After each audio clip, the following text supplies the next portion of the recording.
चलिए आज हम लोग क्लास स्टार्ट करते हैं। आज हम लोग का नया टॉपिक ये है कि अंग्रेज ने भारत पे विजय किया, उस क्रम में उसने पहले कौन कौन से राज्य पे विजय किया और उस राज्य को फतह करने में कौन कौन सा समस्या का सामना करना पड़ा, ये एग्ज़ाम में पूछा जाता है। ठीक है, सबसे पहले तो यही लिया जाता है कि भारत में विदेशी कंपनी का क्रम क्या क्या है, मतलब कौन पहले आया कौन बाद में आया। ठीक है, तो हम लोग देख लेते हैं। पहले जो है पुर्तगाल ले आया, उसके बाद डच आया, उसके बाद अंग्रेज आया, उसके बाद डेनिस आया, उसके बाद फ्रांसीसी आया। ये याद कर लीजिए, ये बहुत बार पूछा गया है एग्ज़ाम में। आपको अगर विश्वास नहीं होता है तो चेक कर लीजिए। ठीक, यहाँ जो वीडियो बना रहे हैं तो वो वैसे हवा में नहीं बना रहे हैं, बहुत रिसर्च करना पड़ता है। ठीक, उसके बाद वीडियो बनाया जाता है। जो हम बोल रहे हैं कि मतलब एग्ज़ाम में पूछा गया तो वो सही में पूछा गया। उसके 4-5 क्वेश्चन में जब तो हम देखते नहीं तो वो उसको लिखते नहीं हैं, और उस अनुमान पे जो मतलब एग्ज़ाम में आगे पूछा जाने वाला है वो भी इसमें ऐड कर दिया जाता है। ठीक है, तो भारत में क्रमशः पुर्तगाल, डच, अंग्रेजी, डेनिश व फ्रांसीसी व्यापारी आते गए। ठीक, इसके बाद जो है ये सब आया पहले व्यापार करने के लिए। उस समय राजा महाराजा का शासन था, तो राजा महाराजा से इन्होंने पहले अनुमति लिया कि हाँ राजा साहब हम यहाँ व्यापार कर सकते हैं। धीरे धीरे छोटा एरिया पे व्यापार किया, उसके बाद एरिया बढ़ाते गया। इन लोग को लालच अपना मतलब घर बनाते गया और क्षेत्र बढ़ाते गया। तब ये अंग्रेज़ों सब ने देखा, विदेशी सब ने देखा कि अरे ये आपस में राजा सबका तो आपस में कोऑर्डिनेशन है ही नहीं, अपना में मेल है ही नहीं, क्योंकि राजा एक दूसरे आक्रमण करता था, अपना तो ये सब को कंडीशन था ही नहीं। तो उस दौरान ये सब क्या किया, अंग्रेज सब, विदेशी सब, इस सब में फूट डालना चालू किया और कब्जाना चालू किया। ठीक, कब्जाना चालू किया तो इन लोग का लालच तो बड़ा था, और ये लोग कब्जाना चालू किया। ये लोग कब्जा में भी आते गए, इसलिए आते गए क्योंकि किसी का बड़ा राज था नहीं कि एक बार में सब पे आक्रमण कर दे। छोटा छोटा राज था, और एक राजा को दबाता था तो पड़ोसी राजा मतलब साथ भी नहीं देता था, क्योंकि उससे पहले से लड़ाई था सब। तो इस तरह करते इन्होंने 1857 तक पूरा मतलब कब्जा किया। 1857 हम क्यों बोल रहे हैं, ये आगे इस वीडियो में नहीं, मतलब नेक्स्ट वीडियो में जैसे जैसे टॉपिक बढ़ेगा वहाँ चर्चा होता रहेगा। ठीक है, तो अब जाहिर सी बात है कि 4-5 विदेशी कंपनी, तो यहाँ तो 5 आ गया है। तो अब आप लोग एक अनुमान लगाइए, अगर विदेशी कंपनी यहाँ पे कब्जा कर रहा है तो क्या 2 विदेशी कंपनी में आपस में मनमुटाव नहीं होगा? होना स्वाभाविक बात है, मनमुटाव होगा ही। इसी श्रृंखला में, मनमुटाव के श्रृंखला में छोटा मोटा इस सब का आपस में भी युद्ध होता रहा। पुर्तगाली व डच जो है पहले ही हार गया और अपना अथी छोड़ के चला गया। पुर्तगाली व डच जो है पहले ही हार गया और अपना जो है पूरा अथी छोड़ के चला गया। यहाँ लिखा हुआ है पुर्तगाली व डच कंपनियां व्यापार व राजनीतिक प्रतिस्पर्धा में पहले ही परास्त हो चुके थे। ठीक, वही डेनिश कंपनी जो है 1745 में, डेनिश कंपनी 1745 तक अपनी सारी संपत्ति किसको दे दिया, ब्रिटिश ईस्ट इंडिया कंपनी को, मतलब इंग्लैंड को दे दिया। ठीक है, और चला गया। 5 ठो बताए थे, अब बच गया कौन, ब्रिटिश और फ्रांस कंपनी। अंत में कौन बच गया, अंत में बच गया ब्रिटिश और फ्रांस कंपनी बच गया। ठीक, अब इन तीनों में जो 3 ठो संघर्ष हुआ, इन तीनों में कितना संघर्ष हुआ, 3 संघर्ष हुआ। किसके बीच, ब्रिटिश और फ्रांस के बीच 3 संघर्ष हुआ। ये भारत में कर्नाटक में हुआ, तो इसको कर्नाटक युद्ध के नाम से जाना जाता है। प्रथम कर्नाटक युद्ध, द्वितीय कर्नाटक युद्ध और तृतीय कर्नाटक युद्ध। चलिए अब हम लोग युद्ध को देखते हैं। देखिए, प्रथम कर्नाटक युद्ध जो है 1746 से 1748 के बीच हुआ। प्रथम कर्नाटक युद्ध कब हुआ, 1746 से 1748 के बीच हुआ प्रथम कर्नाटक। इस युद्ध को जो है सेंट टोमे का युद्ध भी कहते हैं। प्रथम कर्नाटक युद्ध सेंट टोमे का युद्ध भी कहते हैं। ये लड़ाई क्यों हुआ, यूरोप में जो है ऑस्ट्रिया देश है, आप लोग मैप पढ़े होइएगा तो याद होगा, यूरोप में ऑस्ट्रिया देश है, उसके लिए उसके उत्तराधिकारी को चुनना था। उसके उत्तराधिकारी पर यूरोप मतलब इंग्लैंड और फ्रांस ने जो है टकराव हो गया। हुआ यूरोप में, उसका प्रभाव भारत में भी ये लोग आपस में लड़ लिया। कारण क्या था? ऑस्ट्रिया का उत्तराधिकारी का चुनाव था। फ्रांस चाहता था दूसरा व्यक्ति बने, इंग्लैंड चाहता था दूसरा व्यक्ति बने, ऑस्ट्रिया का उत्तराधिकारी। वहाँ लड़ा हुआ ब्रिटेन और फ्रांस में। तो यहाँ भी ये बकललवा सब लड़ाई कर लिया, भारत में भी लड़ाई कर लिया।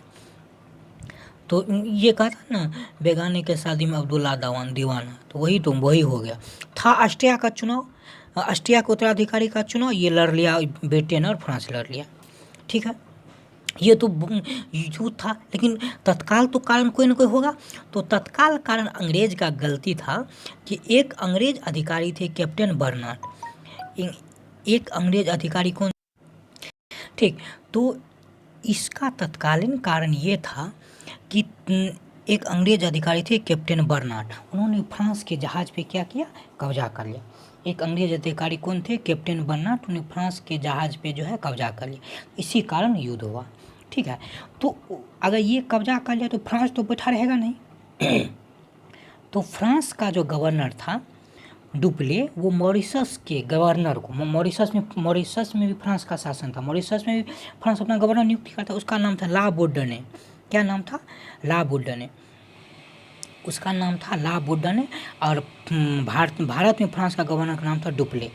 इन्होंने मॉरिशस के गवर्नर को बुला लिया और उसकी सहायता से मद्रास जीत लिया। उसकी सहायता से क्या जीत लिया? उसकी सहायता से मद्रास जीत लिया। ठीक है, इसके बाद जो है अंग्रेज ने कहा कर्नाटक के नवाब अनबरुद्दीन को, कर्नाटक नवाब तत्कालीन नवाब कौन था? अनबरुद्दीन। तो उससे सहायता मांगा, क्योंकि यहाँ तो फ्रांस ला बोर्डनो की सहायता से मद्रास पे कब्जा कर लिया, तो अंग्रेज में अकेले पड़ गया। अंग्रेज जो है यहाँ भारतीय ही राजा कर्नाटक नवाब था अनबरुद्दीन, उसकी सहायता से विरोध किया। लेकिन विरोध में कुछ नहीं हुआ, कर्नाटक की सेना हार गया। कर्नाटक का शासक कौन था? अनबरुद्दीन।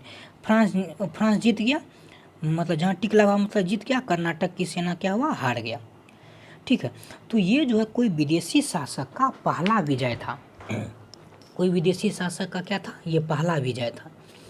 ठीक है, कोई विदेशी की पहला विजय। इसका युद्ध का अंत जो है एक्स-ला सापेल की संधि से हुआ। एक्स-ला सेपेल की संधि 1748। ये पूछा जाता है कर्नाटक का प्रथम युद्ध किस संधि के तहत समाप्त हुआ? तो एक्स-ला सेपेल की संधि से समाप्त हुआ। ठीक, इसके बाद चलते हैं कर्नाटक के दूसरा युद्ध में। कर्नाटक के दूसरा युद्ध में, कर्नाटक का दूसरा युद्ध जो है, हैदराबाद के संस्थापक निजाम उन मुल्क 1748 में मर गया। कौन? हैदराबाद का संस्थापक था निजाम उन मुल्क, उसका 1748 में जो है मृत्यु हो गया।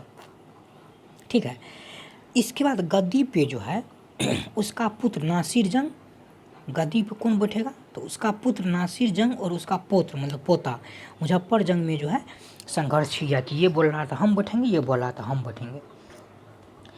तो इसमें अंग्रेज और फ्रांस था, तो अंग्रेज जो है नासिर जंग का सहायता दिया और मुजफ्फर जंग का सहायता फ्रांस दिया।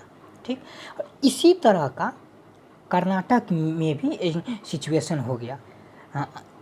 चंदा साहब और अनबरुद्दीन के बीच जो है संघर्ष हो गया। चंदा साहब कहता था हम गद्दी पे बैठेंगे, अनबरुद्दीन कहता था हम गद्दी पे बैठेंगे।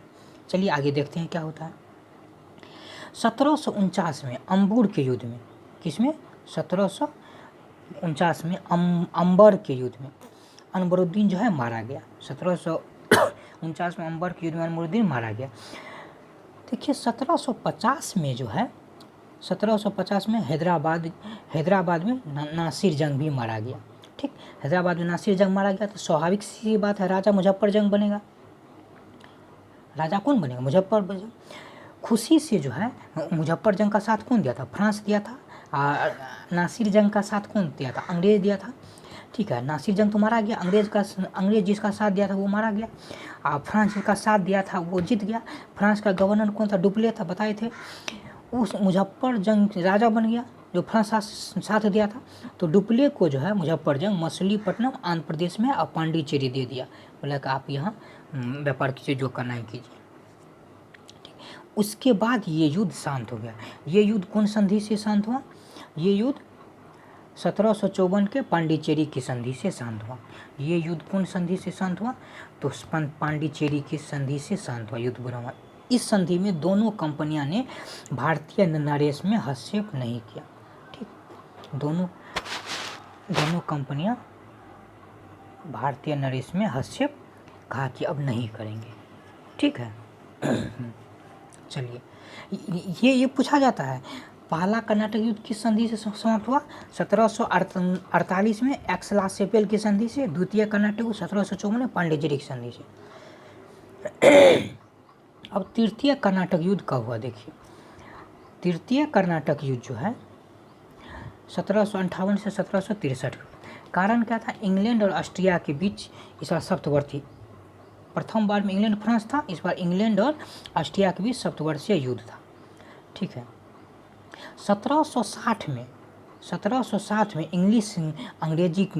इंग्लैंड का सेनानायक आयरकुट, 1760 में इंग्लैंड का सेनानायक आयरकुट के संधि में वांडीवास का युद्ध हुआ। वांडीवास का क्या हुआ? युद्ध हुआ 1760 में। पूछा जाता है वांडीवास का युद्ध कब हुआ? तो 1760 में। ठीक है।